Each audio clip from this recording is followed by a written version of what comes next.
All right, so welcome back. We're going to go ahead and get started with our second panel. I'm pleased to introduce to the group Deputy Director John Kroper and Eric Juzenitz, who is an Associate Director leading our Office of Market Supervision. The next panel will focus on evaluating the customer experience with listed options. So Eric and John, take it away.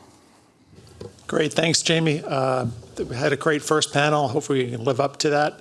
And I'd be interested in hearing if anyone wants to share their spirit animal. Butterflies taken. So over to you, Eric. Thanks, John. First, any volunteers on spirit animals? Mine is a swan, actually. Swan, Yes. all right. I was thinking I'm going to go with the orca, but... okay, so this one is going to discuss the customer experience with options and a focus on the retail customer. I think as we heard on the first panel, there's obviously been a huge growth in retail trading. Also, to get people drinking their coffee, I'm going to change a little bit. Our markets are I forget what was the actual phrasing? The envy of the world. I'm going to qualify that by a little and just say that the national market system really is the envy of the world, because I think one of the factors that was cited by several people, including Katie, was when it comes to the options market, the breadth and, some might call it fragmentation, but the fact that you have numerous exchanges with significant volume. And that was obviously one of the goals of the national market system way back when. But also what makes our markets the envy of the world is obviously the customer participation. And so I think that's why this panel is a nice follow-on from the previous one, because we talked about, some of the emerging issues and some of the challenges, but now we're going to really try and hone in more specifically on the customer experience. So our panelists today bring a wealth of experience and varied perspectives on options trading. They have been carefully selected and vetted to make sure the conversation is going to be entertaining and hopefully, not too much tension, but some tension. And we're going to start with an introduction to the panelists, starting with Geraldine. Hello, everyone. My name is Geraldine Endo. I'm head of Options Business Development at MEMEX. Thank you to the staff and to the Commission for hosting an Options Market Structure Roundtable. Yes, I do remember the ISE. I hold it very near and dear to my heart. It's where I started my options career. But here I am now at MEMEX, also referred to as the Members Exchange, which was founded by many of you in this room or watching back in 2019. Our mission is to create healthy competition among exchanges, as well as advocate for market structure reform that results in a more efficient and effective trading experience for all participants, including customers. MEMEX currently operates one U.S. equities exchange, one options exchange, and yes, we will be launching a second exchange later this year, contributing to that increasing count. And we also provide technology to other market centers. Since I know Steve loves his coffee, you changed it on me a little bit, so I don't know what to say, but the U.S. options market is the envy of the world. The customer experience has never been better, resulting in this significant growth that we've all been benefiting from. While certain incremental changes certainly may prove to be beneficial, any fundamental market structure changes simply are not necessary. We should focus our efforts on the current industry-led initiatives. Thanks, and I'm looking forward to continuing the conversation with everybody. First of all, I just want to say thank you to Chairman Atkins, Commissioners Peirce and Ueda, Director Selway, and the rest of the SEC staff for convening this roundtable on such an important topic. I'm grateful for the invitation to participate on the panel. I'm Ed Haase, Vice President of Execution Services for Robinhood Financial and Robinhood Securities. As an initial matter, we want to emphasize that option trading, and specifically retail participation in option trading, has existed safely for decades. Everyday investors use option strategies for prudent reasons, whether it be to hedge current positions, generate income, or manage risk with greater capital efficiency. Representing Robinhood, I'm proud of the role that we've played in democratizing access to the option market for a new generation of retail investors. The option market has fundamentally transformed. Lower barriers to entry have led to a record-breaking 15.2 billion contracts traded last year, largely as a result of retail participation. This unprecedented participation is a success story that should be celebrated and protected. During our discussion, we must acknowledge that the options marketplace is dramatically different than the equities market. The market structure is very, very different. To ensure customers get the best experience possible, we urge the SEC to take an evidence-based approach to any possible changes, rather than rushing prescriptive rules that could effectively limit retail access. Instead of broad structural overhauls, we believe our immediate focus should be on solving 3 organizational challenges that directly impact the market and everyday investors today. First, the options regulatory fee. We appreciate the steps taken by exchanges already, but we'd like to see further transparency in accounting for what and how these exchange fees are used and if they are unnecessarily burdening retail customers. Second is strike proliferation. Up to 60% of listed options are ghost strikes with 0 daily volume or 0 open interest. These unused strikes strain the system and create targets for bad actors. Calling them is essential for market integrity. Finally, operational resilience. Disruptions to data feeds and delayed obvious error rulings leave retail investors exposed to unacceptable financial risk. By addressing these immediate issues and fostering responsible innovation, we can preserve the unique strengths of the options market. Thank you, and I look forward to the discussion. I'm J.J. Keenahan, SIBO Global Markets. I guess I have a unique perspective in my opinion. I've only been at SIBO since January. I was a market maker for many, many years, then went to work on the retail side for many years. Basically, I'm saying I'm old. And now on the exchange side, much to Crutch's chagrin, I think we have to change the logo for this panel and the spirit of it to retail traders have never had it better. And we'll change it from coffee to whiskey. It's almost noon somewhere. But anyway, no, all that said, quite honestly, I think we have to be echoing a little bit of what Ed said. Very careful about some of the things we do. Can the market use improvement? Absolutely. Of course it can. Everything always can. But I think you have to be very targeted in the things that you change because as my cousin John was up here a moment ago saying some of the things that sound actually simple really change a lot of the infrastructure that's related to it. There's a lot of interdependence in how these systems have been designed. And so because of it, as we consider what we do, I would say we really have to consider not only that thing we are changing, but all the downstream effects that I think one of the things that we've all been guilty of is not necessarily doing in the best way before some things have been changed in the past. That said, if you look at any business is judged by the success of its end user. Well, I remember being in meetings it was interesting when that chart was up earlier and it showed how market makers went down in 2016, 2017, 2018. Many of you in this room will remember we were sitting in meetings and our biggest concern is how are we going to get younger people interested in the markets? It's not a surprise to me that we saw market makers leave the market then because the volumes looked like they had tapered off and maybe even starting to fall a little bit. Then, of course, in 2020, we didn't think every young person was going to come at once, but they all did, and it was the best thing that happened to our markets. And if you look at volume measured from 2019 till the end of last year, OCC volume is up over 200%. I don't think there are many businesses that are 50 years old where that is happening. So again, it's awesome, and I should have started it. My mother would have slapped me with a thank you for everyone having this panel. It's absolutely important. Options have been something anybody who knows me knows I'm incredibly passionate about, and it's great to see options get their day in the sun, if you will, with the SEC and considering how to improve the markets. But again, if you're going to measure any business by its end user, I think any business anywhere in the world that's more than 50 years old would love to have a 200% lift over the last 6 years. Hello, I'm Stino Melito, the president of Dash Financial. I too would like to thank the SEC for organizing today's roundtable and inviting Dash to be a part of it. Dash was founded in 2010 as an agency-only executing broker. Our routing technology is designed to efficiently navigate today's complex options market structure while providing our clients with full transparency and control over their orders.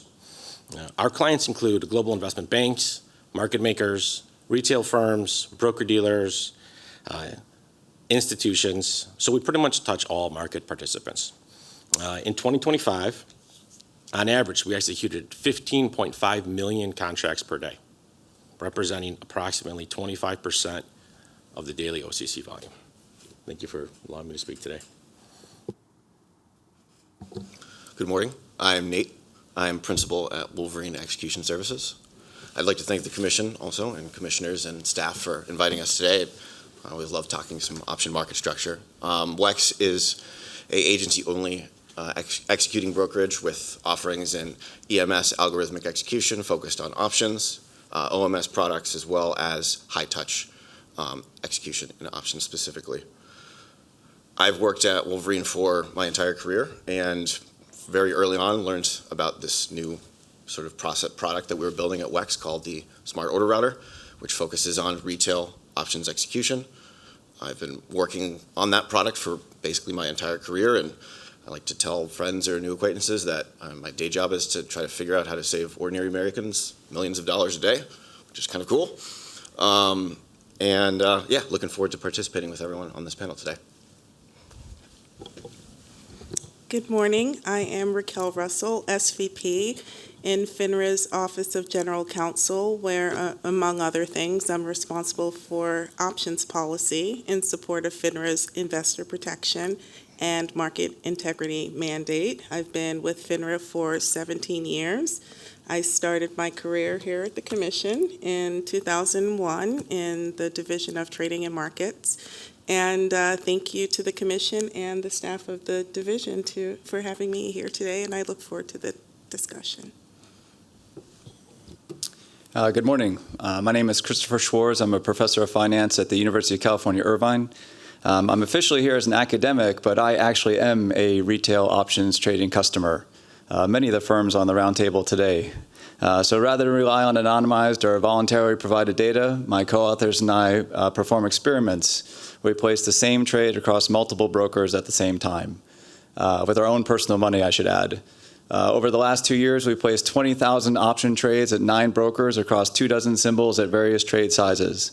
By doing so, we know, of course, the broker we placed the trade at, we know which wholesaler handled our trade, we know which exchange our trade went to, we know it's executed, auction, unbundled, split allocation, and we know what price we paid. And then we use those trades to do research on the economics of the retail options microstructure market. So it's based on those academic findings and my experience as a customer in which I'll make my comments today. And so I thank the Commission for having me here today. Hey everyone, I'm Stephen Sykes. I'm the COO of Public, and I'm the CEO of our broker-dealer, and sort of deal with all of our capital markets and market structure issues, especially from a policy perspective. First of all, thanks to the Commission for hosting this. I remember in the prior administration having many conversations at the SEC, specifically with Commissioners Peirce and Ueda, about how the attention paid to equity market structure in the last administration might have been better placed here. So I'm very excited that we're here to talk about the options market, because while I do think we do have the best market we've ever had for retail investors, there's certainly lots of opportunity to improve, and we shouldn't, let better be the enemy, or perfect be the enemy of better, or however you want to say that, whichever way. You guys know what I mean. Anyway, just being from Public, we're a relatively young retail broker. Let me give you a quick second on who we are, and I think that'll inform many of the conversations and my points of view as we go through, and I think having that grounding will be helpful. So in the highly competitive space that we operate in, we differentiate by focusing on serious investors and traders, and while we can make that distinction between serious and non-serious in many ways, I think what we like to say is we serve investors and traders, not gamblers. And so we do that specifically focusing on 2 different sets of things. One, ensuring broad access to multiple asset classes. Effectively, every asset class that we could imagine a serious retail investor or trader incorporating in their portfolio, we want to show them in the Public experience. So that's, of course, equities, fixed income, including corporates and treasuries, the options market, and the crypto market. And again, there are many others as well, and we're going to continue marching on that path towards just broad asset class selection. The second thing that we focus on is enabling access to the best tools and data available. And one of the things I think will be interesting as we talk about investor education and options specifically is how the use of AI for both research, portfolio construction, and strategy construction is increasingly becoming important to helping influence better retail investor outcomes. Generally speaking, we're relatively young, but we have been a part of these, market structure conversations for, going back to GameStop era, if I'm being honest. And our goal in all of these market structure conversations is the same: to help retail investors get the best deal possible, the lowest cost to trade, the best execution quality, and so on, regardless of the asset class that they participate in. And we don't do this because we're altruists. We do this because we think that's the best business. It's the best business for two reasons. One, better cost structure, execution quality, and transparency allows us to compete effectively and acquire customers on the basis of the quality of our products in a heavily and highly competitive and very expensive market to acquire new customers. And the second is, maybe intuitively for everyone in the room, but the better outcomes an individual investor has with their broker, the more they're going to invest, the more they're going to trade, and the longer they're going to stay on that platform. And so while there's a trade-off between optimizing for short-term revenue against sort of taking some of these more long-term oriented steps, we believe focusing on the long-term, allows all these factors from customer acquisition and better outcomes to compound into the best business possible. Thank you. All right, thanks everybody for those introductions. And so the first topic is account opening and investor education. As we've talked about previously, retail investors are trading options and even beginning to use more complex options trading strategies. In light of this, what considerations and best practices should broker-dealers consider when authorizing a customer for options trading? And in addition, what resources are available to educate investors about options, and how can industry raise the awareness of the unique aspects and risks of options? And we're going to start with Raquel. Thank you. I think it's really important to take a step back and talk about this threshold stage in a retail investor's participation in the options market. And so let's talk about the baseline regulatory framework and what the effective practices are. Opening an account, there's some rules of general application that will come into play. Know your customer, account information, margin accounts, there's margin disclosure. But we have FINRA Rule 2360, which is an option-specific rule. And that rule lays out, among other things, some kind of basic due diligence that a firm has to undertake when it's looking to review and approve or disapprove a customer for participation in the options market. And when we talk about this, we've been talking about the landscape of options market participation and including retail participation. And an important thing for retail customers is having information for their account opening to be right-sized to what they seem to be aiming for from an investor aim perspective, as well as other things that the broker-dealer takes in to learn about where this customer is. So, for example, 2360 requires the firm to look to collect information on the customer's investment objectives, their age, their income, net worth, their employment status, and their experience in trading in general, in trading options in particular, how long, how frequent, things like that are key bits of information that the member can then use to review the application, and then as they're required to, consider what level of trading is appropriate for this customer and whether the requested level is in alignment with the information that they collected about the customer. So if you have a customer that's looking to preserve principal, but they're looking to engage in like level 5 options trading, that's something to explore. And by the way, firms generally use 5 or 6 levels to describe the degree of risk and complexity to options trading. So once the firm gathers this key information, the firm undergoes the determination as to whether or not the customer will be approved at all, and if so, for what level of trading. And then there's disclosure, which is also very important. The broker has to provide the options disclosure statement, but at a minimum, depending on the level approved, the broker also may need to provide supplemental statements, like a statement that's referred to in Rule 2360 as the statement for uncovered options. So if they're going to write uncovered options, there's a particular additional disclosure statement needed there. So this process is needed whether or not the account is a self-directed account. It's for every account that the firm is permitting to trade options. And we've looked closely at what firms' practices are in this space. And firms have a lot of different practices that they've tailored to their business, which, is always fine. Some firms use more automated processes, and some firms use more manual hybrid processes to review and approve the options accounts. But regardless of what process a firm uses, asking certain questions will help the firm get to a place where they have best practices about their program. So, for example, does the firm have minimum review standards for approving the account at all? If the account is to be approved for higher levels of options trading, are there enhanced requirements in that case? Like, are there minimum years of experience or exposure to different types of products that come in advance of that? Whether or not the firm is reviewing for red flags. I think Ed mentioned the fraud concerns in the space of zero DTE. This baseline information helps later as the firm is overseeing the activity that's occurring in the account. So do you have someone applying for an account that says they have 10 years experience but they're 21, or their employment is a student but they make $500,000 a year?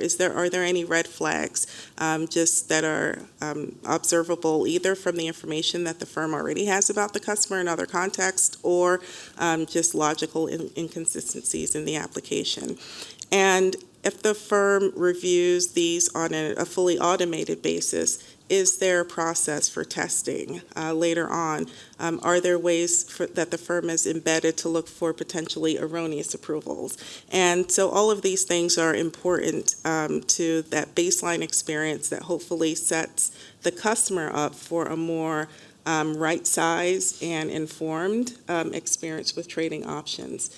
And you also mentioned investor education, which is very important as well, obviously. And, the Commission's data describes, I believe, about 70 million individual customer accounts that have traded options already. And FINRA has a very robust investor education program, and the FINRA Foundation does periodic surveys. We have one that was put out in December of 2025, and part of that looks at options in particular.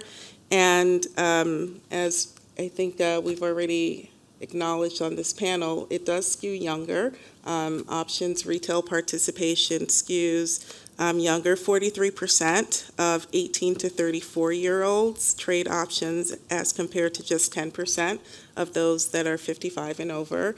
And, in alignment with that age, it also skews less experience. So 33% of those with less than 2 years of investing experience trade, as opposed to 13% of those with 10 plus years experience. And the survey, in addition to kind of that general sort of demographic information, also includes, we call it a national financial capability survey. So it includes substantive questions to try to assess understanding of fundamental concepts. And there are a couple of questions that indicate that there are mixed levels of understanding that people have, even if they are actively trading options. So of the respondents that are actively trading options, only 22% responded to the call option question correctly, and 54% answered it incorrectly. And the margin question, only 18% answered the margin question correctly, and 70% answered it incorrectly. So, that demonstrates that we all have some opportunities to help investors sort of be more informed. And, FINRA has increasingly looked to diversify its approach to investor education. We have a lot of publications, including specific options-focused publications that are available on our website, but we also do in-person outreach, whether it be through libraries or senior centers, and increasingly heavy social media presence to kind of get people in the different demographics. And, social media, videos and articles, and, trying to get to investors that way. And another good thing that came out of the survey, which is an opportunity for the member firms, is that 75% of the survey respondents said that they use the materials that their firms provide and that they rely on the tools and the resources that they can get through their broker. And so that means that there's an opportunity for all of us to work together to try to close that understanding gap. All right. Thank you, Raquel. JJ. We at CBOE take education very, very seriously through our Options Institute. I think any really good brokerage firm or options exchange has built themselves by education, quite honestly. We do our education in 6 different languages. Last year, we had people from 139 countries use the education. We do thousands of webinars, including 1,100 with partners, many of whom are speaking at some point today. Doing options education has really morphed. When I first started back at Thinkorswim in 2006, I was flying around the country with a projector and a computer going to ballrooms and doing it. Now you're trying to get somebody's attention in 15 seconds on a TikTok so that you can get them further and to explain how an options vertical spread works. But it really is amazing how well people are doing it to engage the retail client overall. Everybody has a great interest, be it if you're on the brokerage side, the exchange side, the market maker side, in making sure that these clients are educated. Because if they're educated, they are going to stick around for a lot longer time. So I think as an industry, we actually have a responsibility to make sure that people are as educated as possible, and you turn them to all the resources. The other amazing thing is how great the education is, and it's free. And that's really one of the biggest changes in the industry over the last 20 years also, is all this great stuff that is done for free. And, again, we want to make sure that when people come to the markets, as Raquel just talked about, there's all these different tiers, et cetera, at the different brokerage firms. You want to give people the opportunity to move up their tiers as they get more experience, they get more comfortable with the product overall. I really think that the industry is doing a good job of it. Obviously, you want to be doing a great job of it overall, but people are anxious to use the resources that are out there. But again, there's 2 big challenges for it. Number one being, as I jokingly said, but quite seriously, how do you get somebody in 15 seconds of a TikTok to suddenly take an interest? Like I said, when I started doing this, we did them for 5 hours. Now we do webinars for 20 minutes.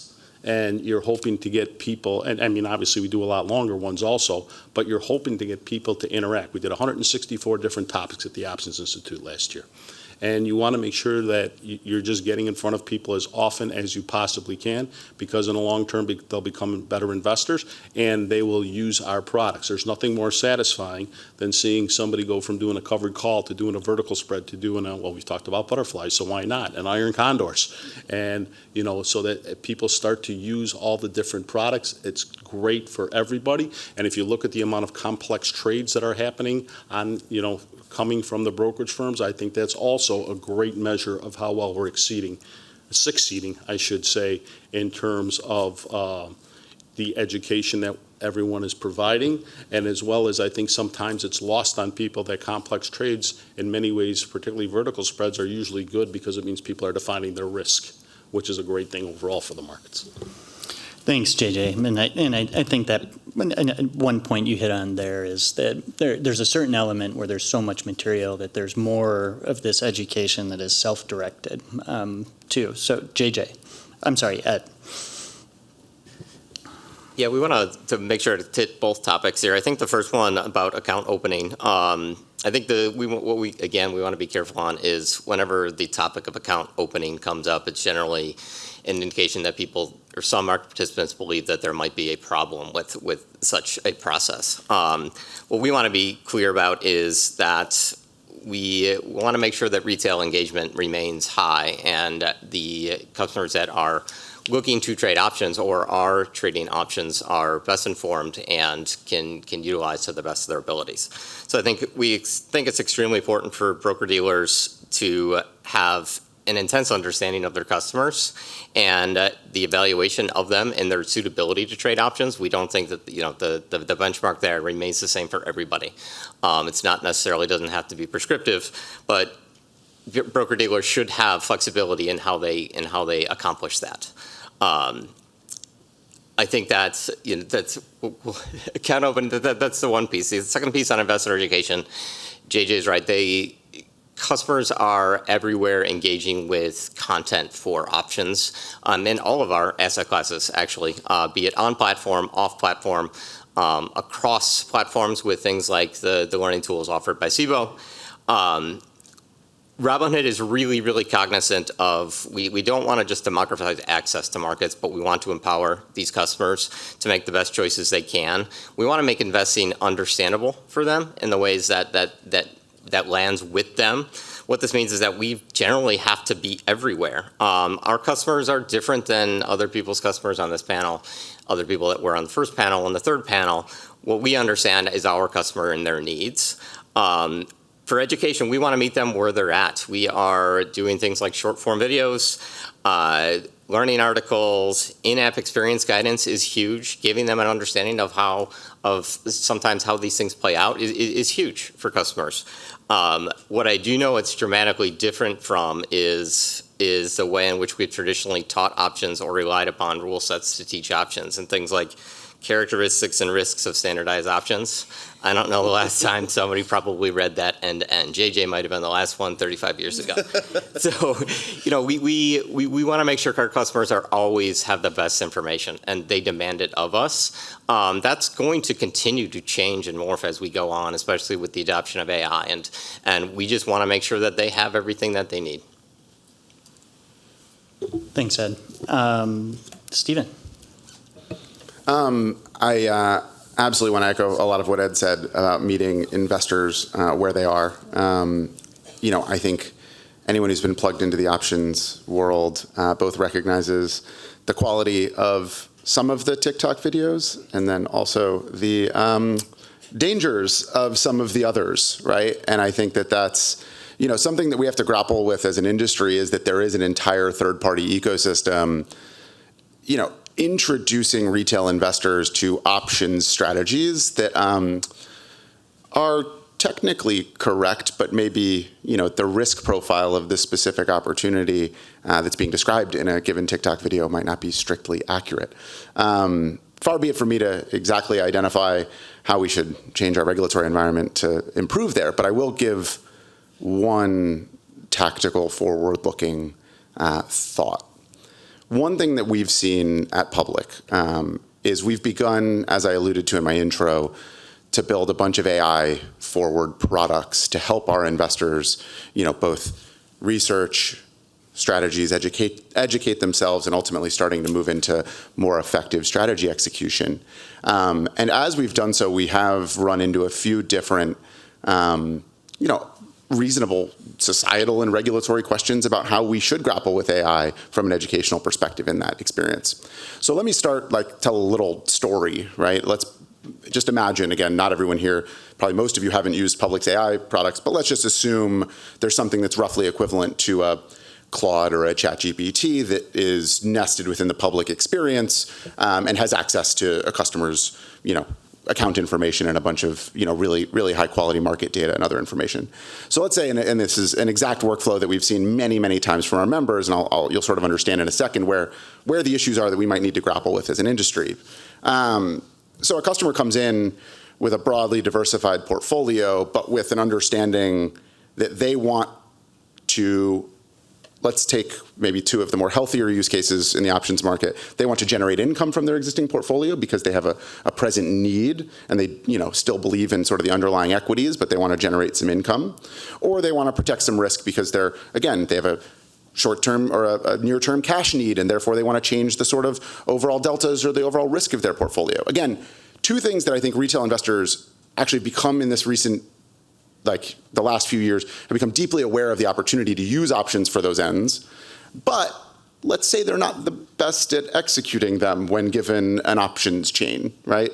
AI can be incredibly helpful there. So a customer comes in and says, hey, I'd like to generate yield from my portfolio. How might I do that? Now let's think about a Claude or ChatGPT-like experience nested within a broker's UI. What's the answer we want to see there?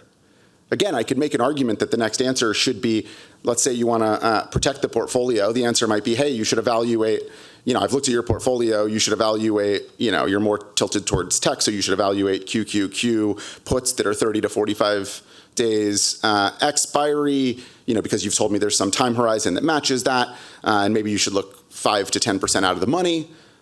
I think that's probably a pretty helpful educational conversation for a retail investor to participate in. It'll help them actually clarify exactly what they want in the moment, how they can execute a strategy according to their intent. But there's also a world where that's a recommendation on behalf of a broker-dealer.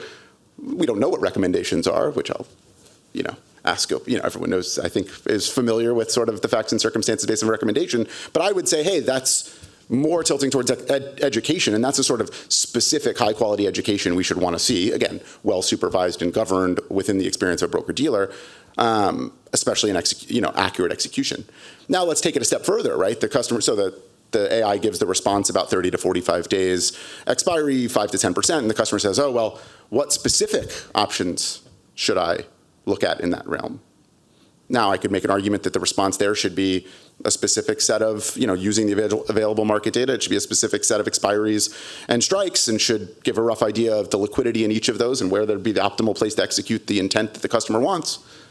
And I would argue, is that a recommendation or is that a screener, right? So are we, as we think about where the AI is taking us over the next several years, there's these questions about how you might treat those different conversations and what we ultimately should arm retail options investors, retail options traders with, to help them actually just have better outcomes and better match their intent with the execution that they choose. And I think there's a huge opportunity to do it well, but I think as we look at that technology and the way we're implementing it within public, we're nervous, right? I don't know that we know how to answer those questions, and frankly, I think we can make a really strong argument that that's positive, that's a positive sum outcome for retail investors.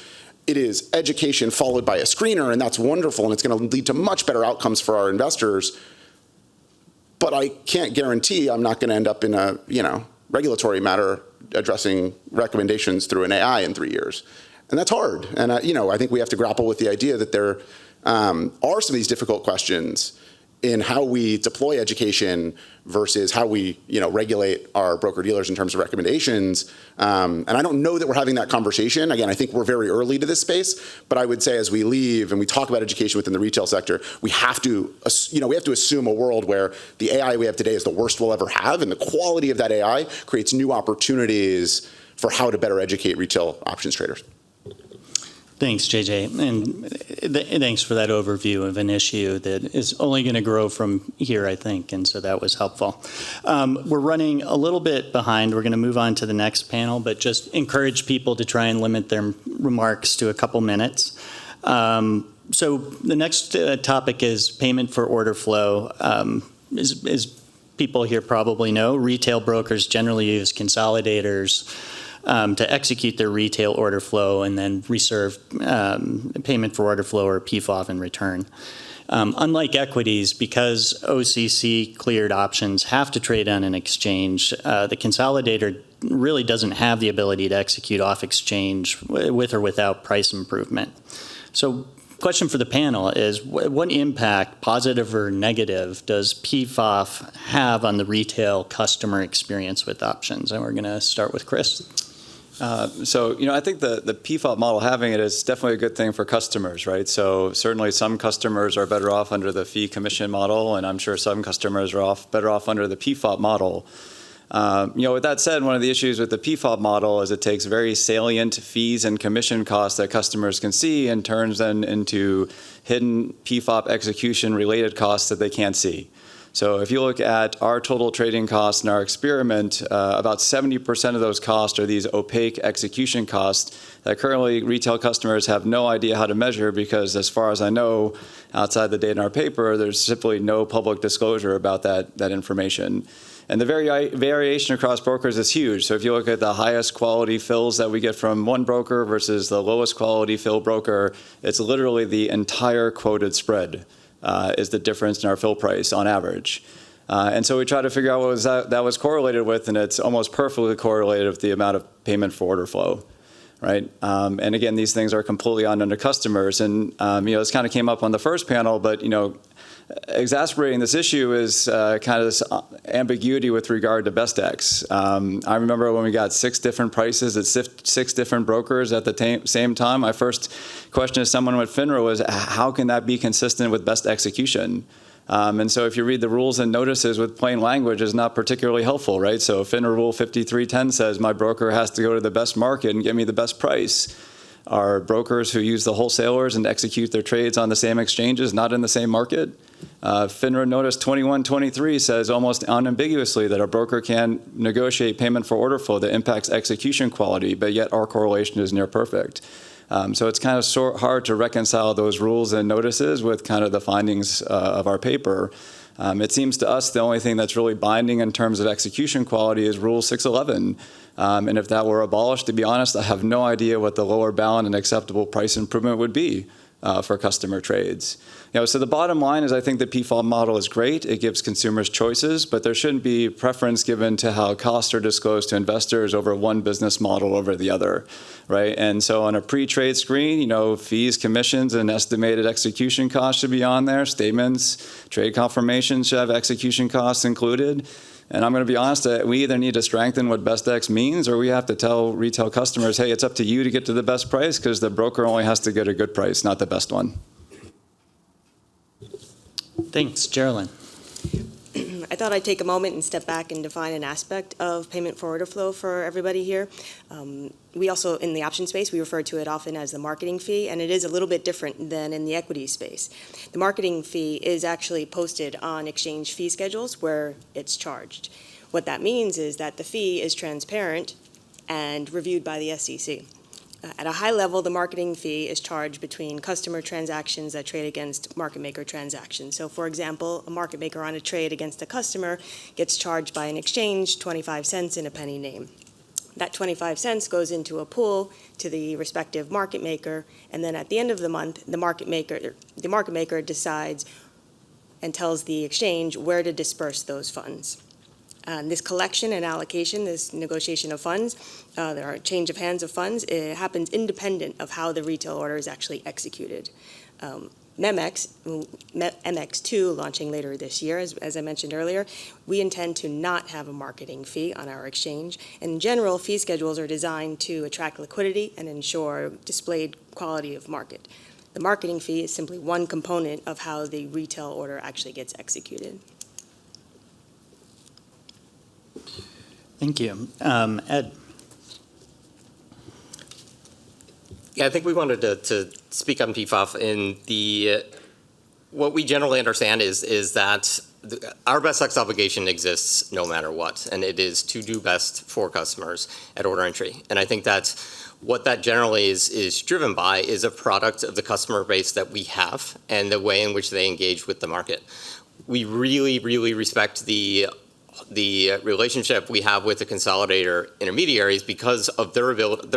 They have that same exact obligation, and B, some of the infra burden that would otherwise be put on somebody like an end Robinhood to have to maintain some of this architecture is put in an appropriate spot and actually delivered by firms that know this business intimately inside and out.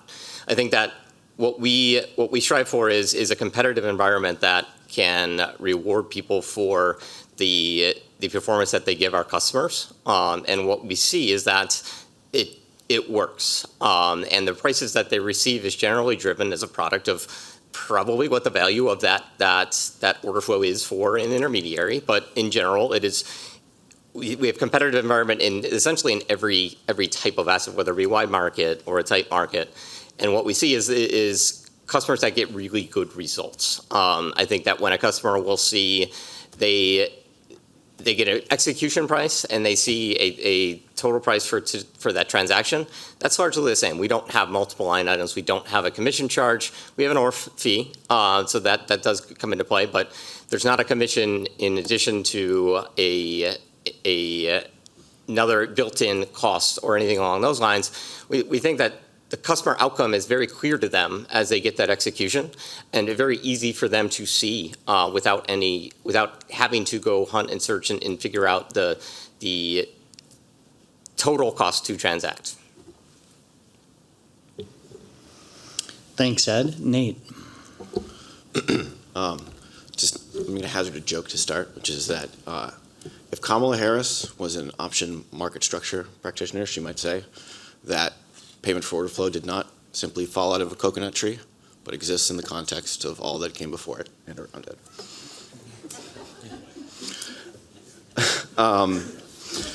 So let's see. To start, I think it's very appropriate to frame PFOF in the consolidator model as part of a relationship that is primarily driven by the execution quality statistics that WEX and our competitors like Dash and others deliver to our customers. I'd say over 99% plus of retail order flow that we handle is directed to certain consolidators based on the execution quality statistics that we deliver. There's also a massive expectation of consistency in that deliverable, both intraday and across symbols and across days and across months, and at times even like quarters or multi-year horizons.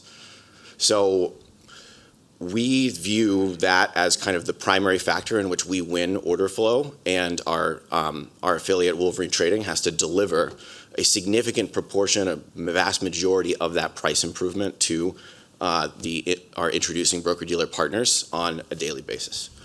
So every day for WEX or for Dash, we kind of start the day knowing that we are going to be on the hook for some amount of payment to our introducing broker-dealers, which is not an area of competition between us.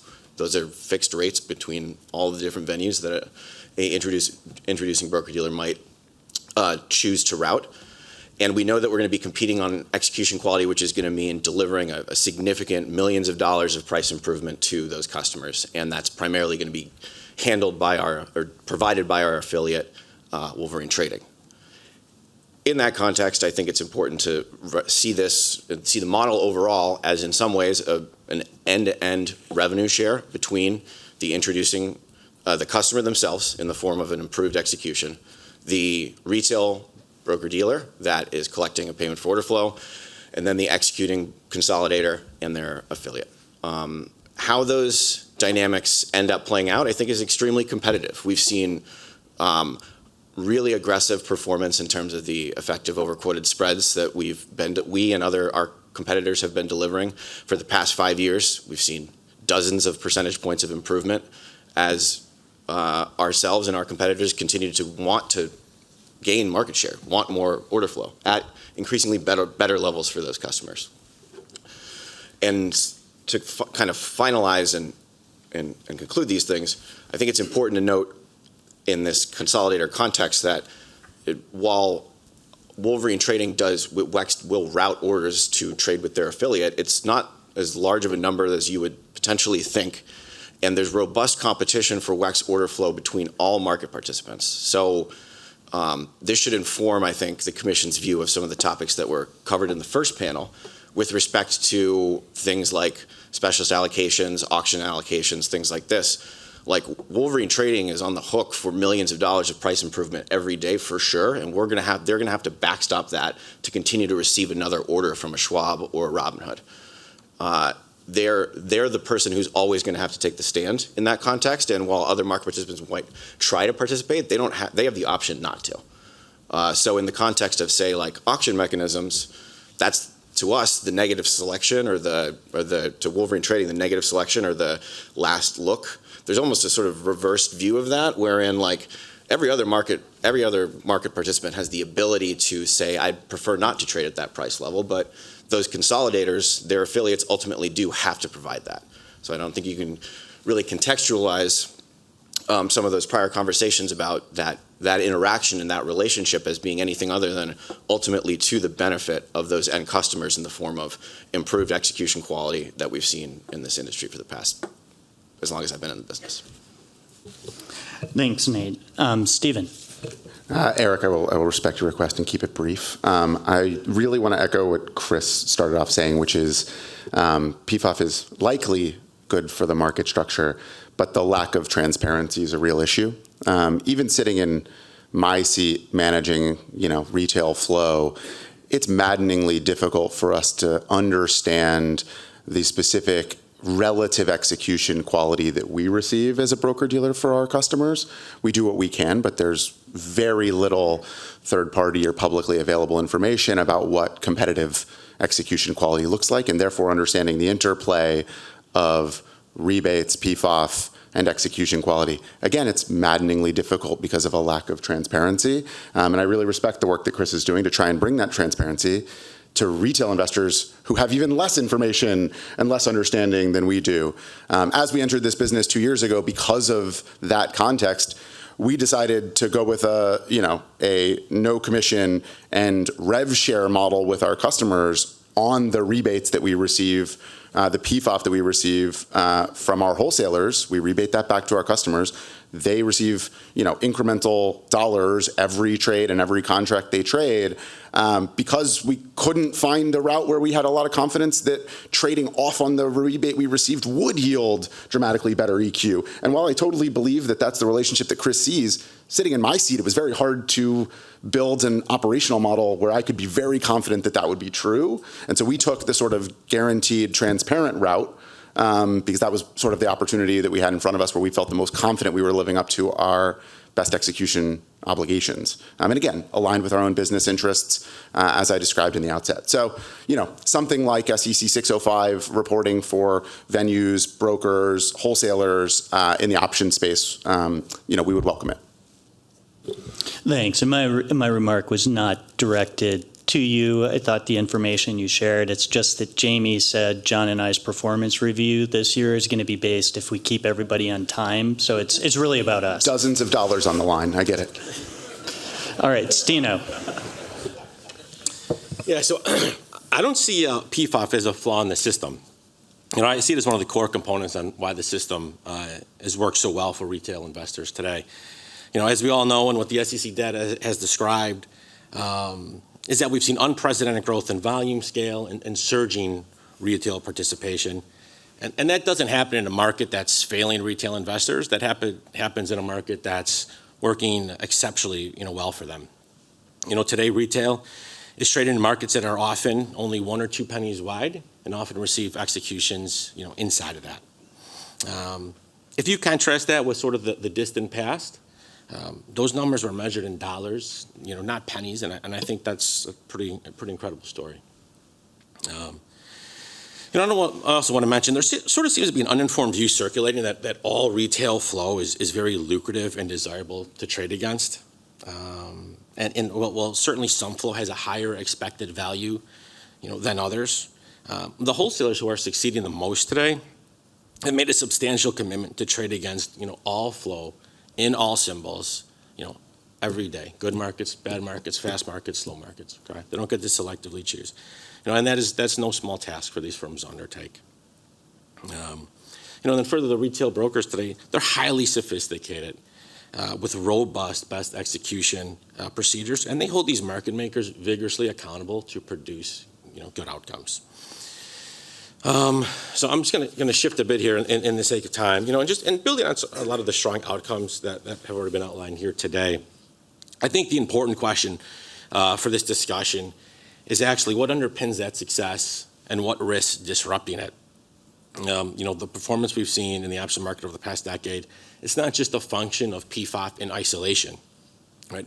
It's a result of a tightly integrated, highly competitive quote-driven structure where market makers are required to continuously display prices and compete on exchange, Right, so one of the subtopics here was a TRF, and I think it's really important to mention that a move towards a TRF model in options, I think, would fundamentally change, those incentives, right? If retail order flow could be internalized off exchange, you would create a two-tiered system, right? One where all the retail flow would go off exchange, then all the institutional flow would trade on exchange. And the inevitable result of that would be much wider spreads, much less liquidity, and your price discovery would weaken, substantially if something like that were to occur.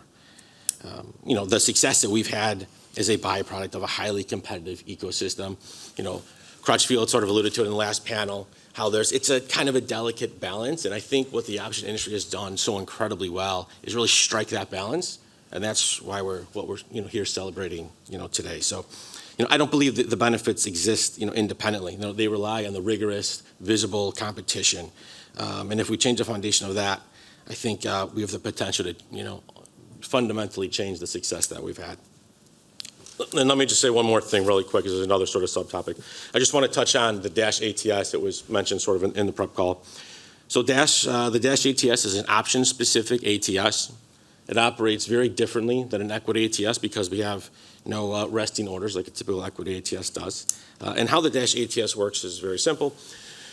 We send out a request. When we send an order into it, we send out a request for response to a pool of liquidity providers who return a market back to us.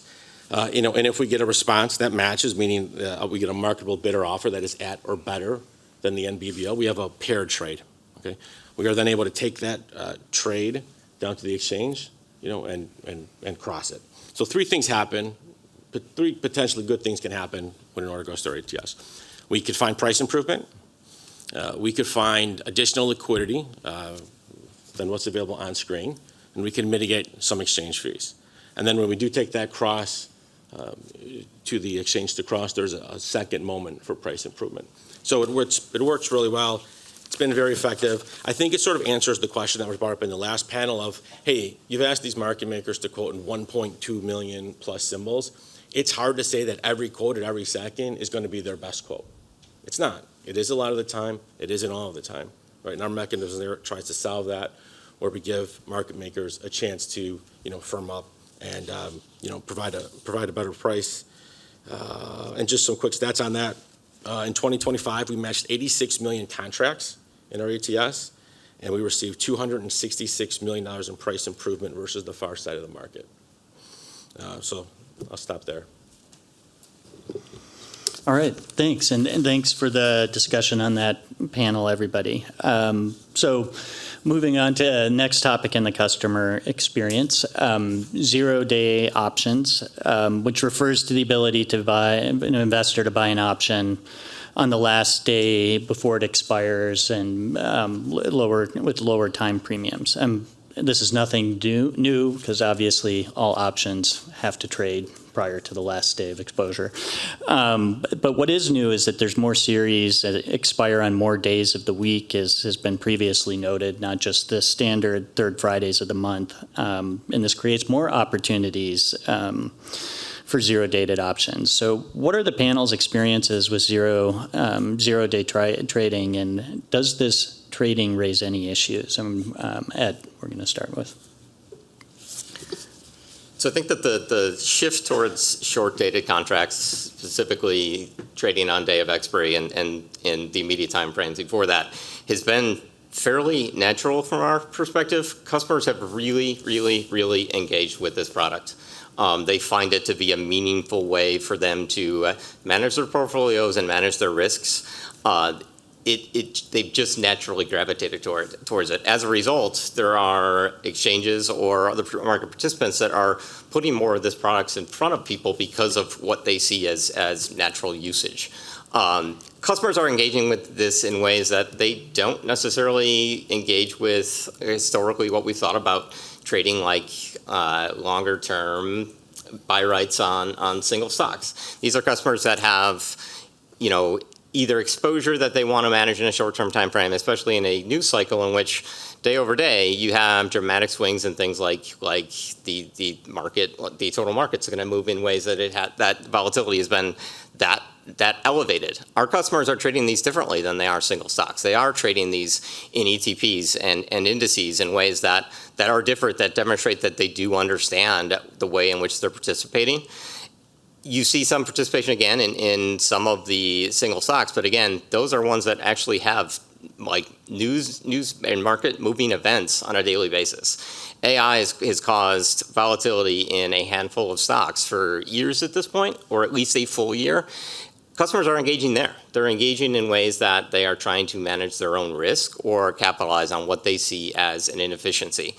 I think that what we are seeing is that these are customers that are skewing younger. These are customers that are naturally more inclined to take risk in the market. They recognize they are earlier in their earnings potential. They are engaging in ways that are possibly slightly riskier, but more so are aligned with what they are trying to accomplish. I think that the concentration, again, is another signal that they're probably engaging in the right ways. They're not trading 0 DTE on things that are not going to be moving and things that are not, not necessarily suited towards this.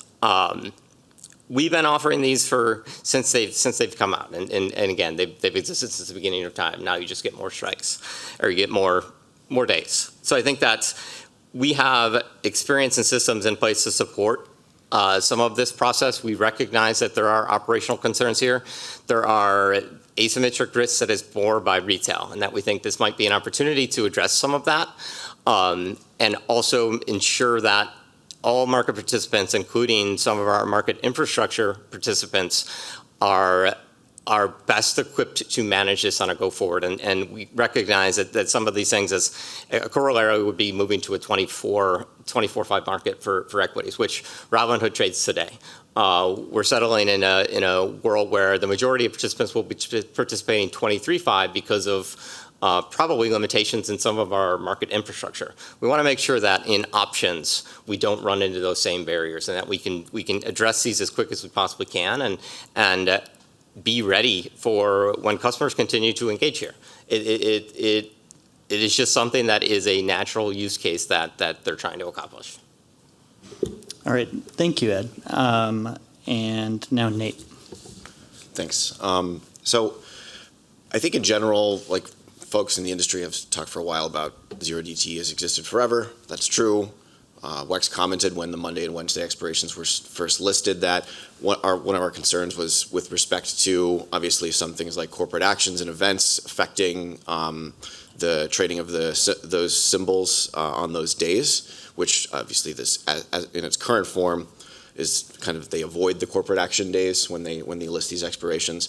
But as a matter of fact, like, the number of events that affect a particular single stock equity option name are numerous. And as we kind of harmonize or unify those additional expirations with potentially trading in extended hours after market close and pre-open, we do have to recognize, although market making firms will be highly effective in managing all of that cost and complexity, there will be a cost to it. There's going to be a lot of detail-oriented work required to be able to support managing risk around those events. It's also going to require, obviously, increased staffing, and at some point, considerations regarding things like what exactly we're going to think about assignment windows or exercise when and as options move towards overnight trading. So there are significant risks that we do need to be thinking about, and I think everyone in this room probably thinks of it as a matter of when, not if. But I think one kind of more it seems likely to me that in pre-open, post-close, single name trading out of the gate, there's going to be significantly less liquidity. It's going to be market makers are going to be at risk for a lot in those sessions, especially when there's news hitting the wire that is generically related to AI or generically related to any of these hot button issues.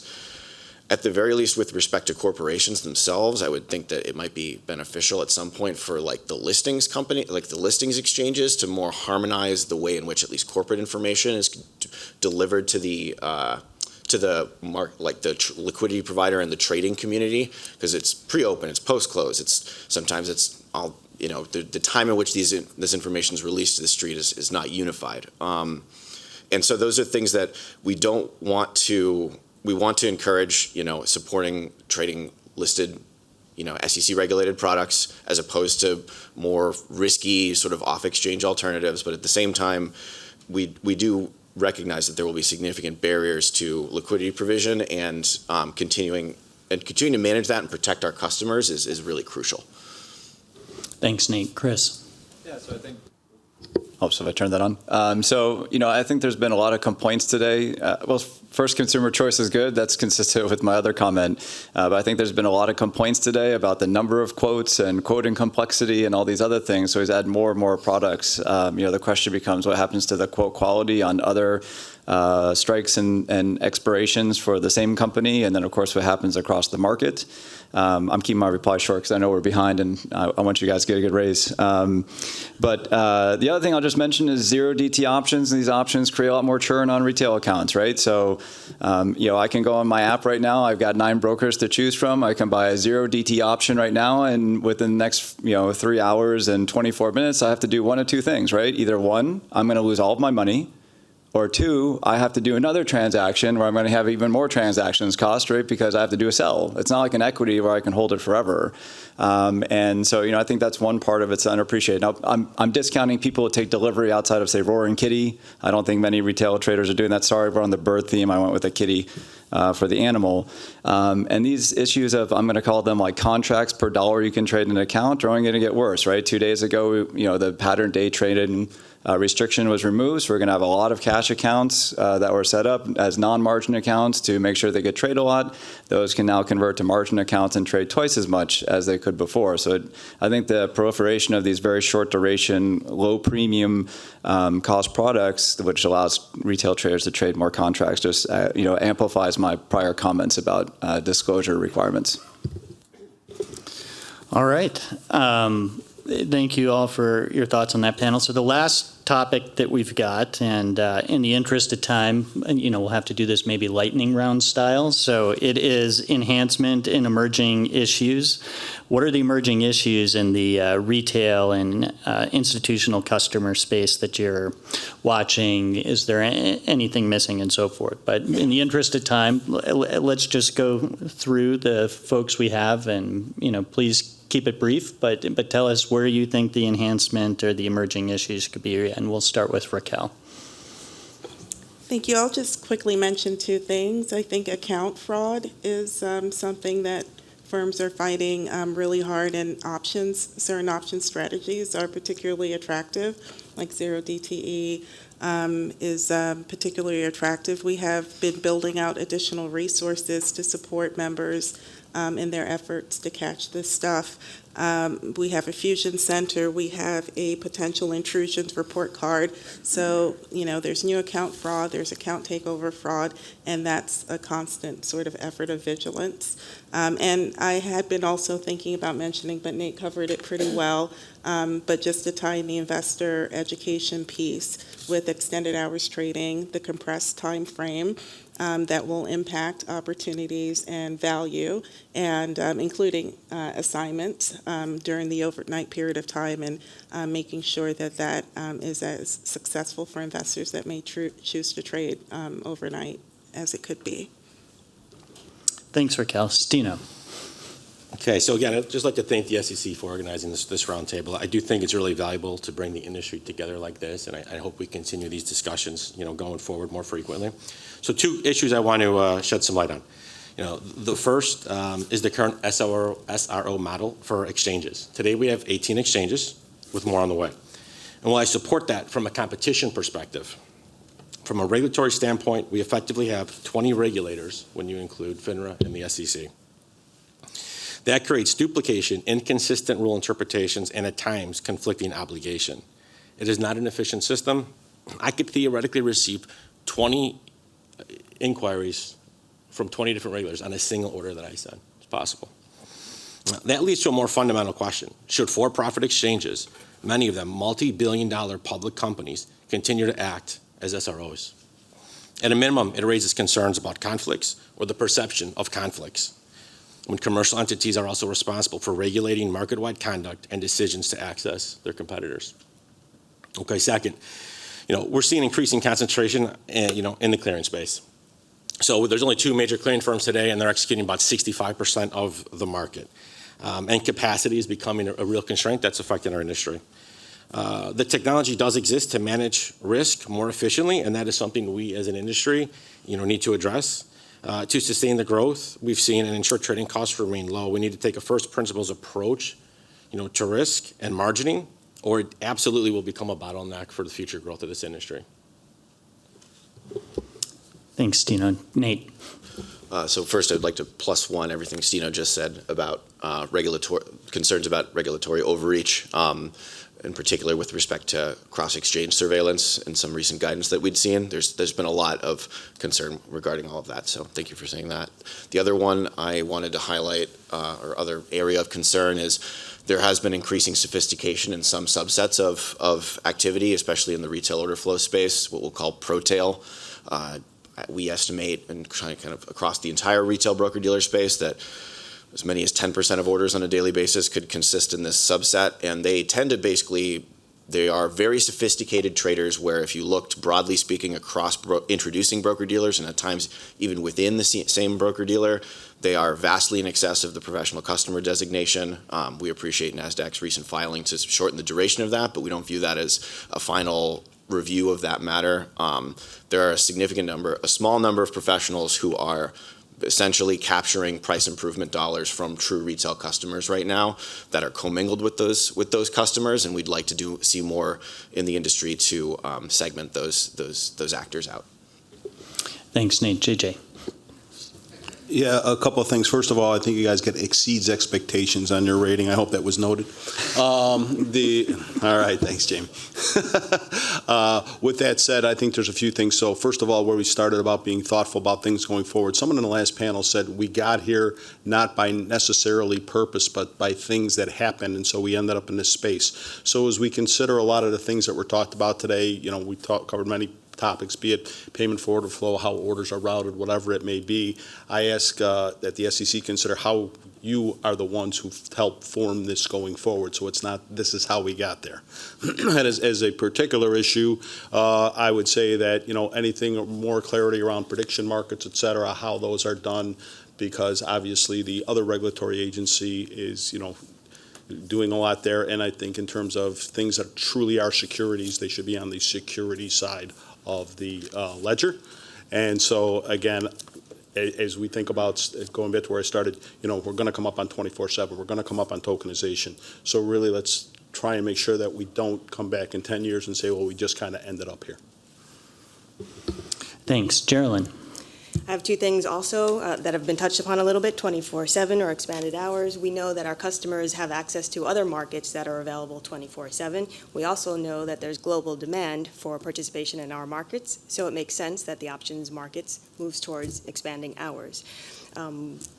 Having said that, though, we should focus on creating a solution that is harmonized across the board and considers long-term implications, like JJ just said, and makes sense for the entire marketplace. I'll skip over to strike listings. Now, also have been touched on. The OLPP, the Options Listing Procedure Plan, was recently approved. Thank you, SIBO, for moving that forward. We're looking forward to working with members of the plan to come up with a solution for a strike listings and delisting process. What will that mean for customers? That will mean, in the end, better execution quality, a better overall experience for them, and it will also alleviate some of the pressure on the ecosystem infrastructure. Think about capacity and throughput that we've talked about a little bit. And in the end, that will, of course, ultimately benefit customers as well. Thank you. And the changes to the OLPP, I think, are very positive. And thanks to everybody on our staff. And for the folks who aren't familiar with that, these were changes to the OLPP plan that will allow discussion of things like the strike prices that can be a little difficult just because you have a lot of competitive entities. So last and certainly not least, Stephen. Outstanding. Thank you all again for your deft moderation of this panel. I have two things. One, the first, I'd love to build on Raquel's point about fraud. We have seen organized crime out of mainland China that are using our illiquid options as the way to profit from taking over real Americans' individual brokerage and retirement accounts. And the exit, their profiting comes and flows directly through a U.S. registered BD that serves clients in Hong Kong, mainland China, and Singapore, and there are a few of them. And the idea that this is still going on is something we should all care deeply about, because there is a U.S. registered BD that sits on one end and is helping these scammers and fraudsters profit through these scams. And we've flagged it many times to people at DOJ, FINRA, and the SEC, and it still sits at a place that a year on, we're still continuing to see these attacks, and it feels like something we should be able to mass law enforcement to prevent.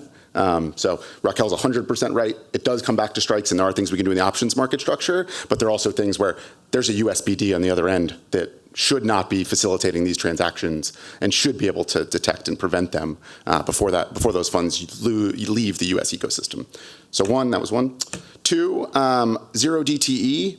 The primary issue we're seeing with retail clients in zero DTE, and it's going to grow, to Chris's exact point, with pattern day trader rule going away in the next 2 months, are retail investors who are carrying out of the money positions into the close that they could not support an exercise or assignment in. So what we end up doing as a retail broker is we force close all of those positions.